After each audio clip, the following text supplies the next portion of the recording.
and defensive positions, ready for the inevitable Japanese counterattacks. A brigade headquarters staff officer commented that it was extraordinary to be landing at night in a Dakota on a strip with a lit flare path in enemy territory. The Japanese attacks became suicidally methodical because they almost always came at the same point and at the same time. Out of pride, they would continue to try again and again, however many men they lost. Machine gun posts mowed them down on the wire time after time, and their corpses hanging there attracted swarms of flies. Soon RAF Hurricanes were operating out of Broadway, the largest base. On the 24th of March, an American B-25 landed there, bringing Wingate. 2 American war correspondents asked for a lift when he was leaving, and he took them, despite the pilot's protest that the plane was overloaded. It crashed in the jungle, killing all aboard. To the northeast, Galahad Force, exhausted, sick and undernourished, struggled on in appalling conditions towards Myitkyina. Monsoon rains, leeches, lice, and the usual jungle diseases, especially malaria, and even cerebral malaria, took their toll. So too did sepsis, pneumonia, and meningitis. The dead were buried, but jackals soon dug up their bodies. Resupplying Merrill's men by air was almost impossible in a terrain of deep valleys with impenetrable bamboo thickets and elephant grass, as well as the steep ridges in the Kumon Mountains, which rose to 1,800 meters. The Chindits were also exhausted and famished, and many fell sick. But this time, provided they were close to an airstrip, they could be evacuated by light aircraft along with the wounded, rather than abandoned as on the earlier foray. Those too badly hurt to be moved were finished off with a lethal dose of morphine or a revolver shot, so that they would not fall alive into Japanese hands. Almost everyone was emaciated after living on K rations, which simply did not provide sufficient calories. The exhaustion and strain was such that there were many psychological casualties towards the end. You could see people going downhill, observed the chief medical officer of the 111th Brigade. Some even died in their sleep. The Gurkhas were the most resilient in our brigade. The Gurkha has a very tough upbringing in Nepal and is used to hardship and disaster. Stillwell had little idea of what the Chindits were up to and how much they had achieved by cutting off Myitkyina from the south and west. The liaison between Stillwell and the British was almost non-existent and led to even greater ill-feeling. The obsessively Anglophobic Stillwell, in the words of one observer, seemed to be fighting the War of Independence all over again. While Stillwell's forces struggled towards Myitkyina, the decisive battles of the war in Burma were taking place to the northwest. General Mutagachi's ambitions for the 15th Army knew no bounds. He was encouraged by Subhas Chandra Bose to believe that with the so-called Indian National Army recruited from prisoners of war in Japanese camps, the British Raj could be overthrown easily in a march on Delhi. But Mutagachi severely underestimated the logistical problems which his offensive with 3 divisions would face. He based his plan on first seizing the well-stocked British base at Imphal and making use of what he called Churchill supplies. After defeating the Indian division at Imphal, he intended to cut the Bengal-Assam railway line, which supplied Stillwell's Chinese divisions, and thus force them to retreat to their start point of Ledo. Then he planned to destroy the airfields in Assam, which were used to support Slim's 14th Army and fly supplies over the Himalayas to China. On the 8th of March, 3 days after the Chindits had landed well to their rear, Mutagachi's 15th Army began to cross the river Chindwin. Slim told the headquarters of 4 Corps to pull its divisions back to defensive positions on the Imphal plain. Even though this withdrawal was demoralizing for his men, Slim saw that he needed to stretch the supply lines of the Japanese and shorten his own. Logistics would be the key to the battle in such terrain. Mountbatten also wasted no time. He commandeered U.S. transport planes to fly in the 5th Indian Division as reinforcements and sought permission from the combined chiefs of staff in Washington afterwards. What the British command had failed to see was that a far stronger Japanese force than they had imagined was threatening Koima, 80 kilometers to the north of Imphal. This would cut off 4 Corps and threaten the other supply base and airfield at Dimapur. The Japanese 31st Division had advanced rapidly from the Chindwin north towards Koima, using mainly jungle trails. The British, not expecting them to move without motor transport, were taken by surprise. But the 50th Indian Parachute Brigade held them up in a magnificent week-long struggle around Sangshak. Koima was a small hill station, 1,500 meters up in the Naga Highlands. It had white colonial bungalows and a mission chapel with a red corrugated iron roof, all set against a backdrop of forest and blue mountains in the distance. The Deputy Commissioner's bungalow on Garrison Hill boasted a clay tennis court, which became no man's land in the deadly battle to come.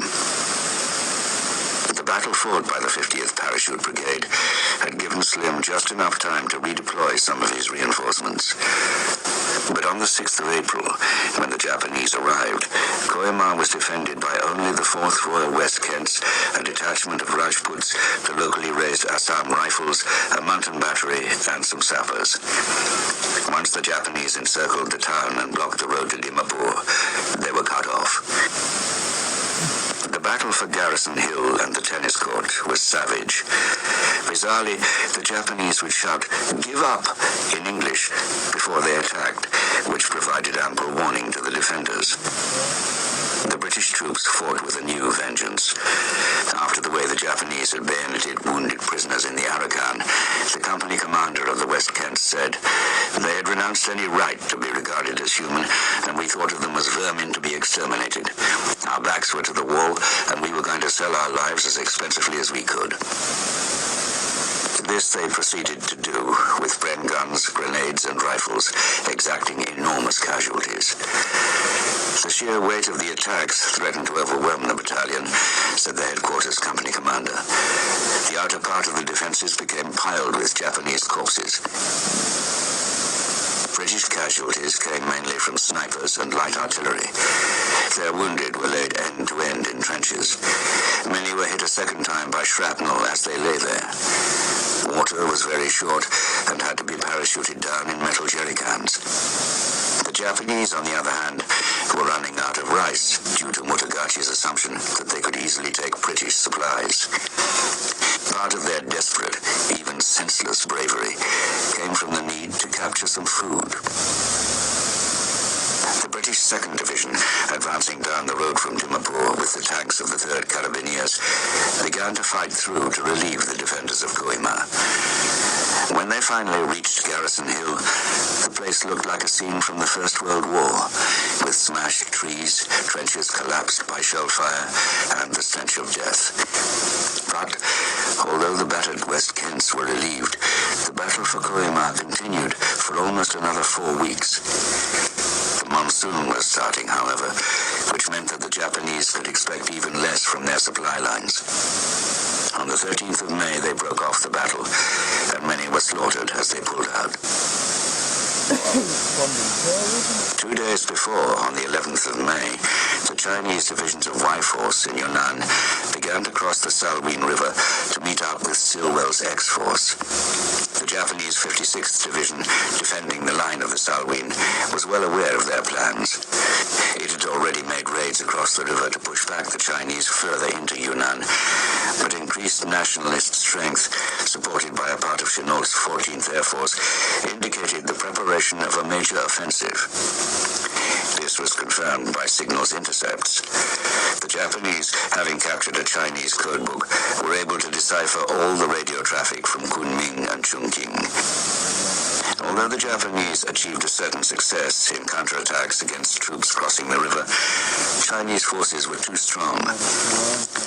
On the 17th of May, Stilwell launched a glider assault with part of Galahad force on Myitkyina airfield and seized it.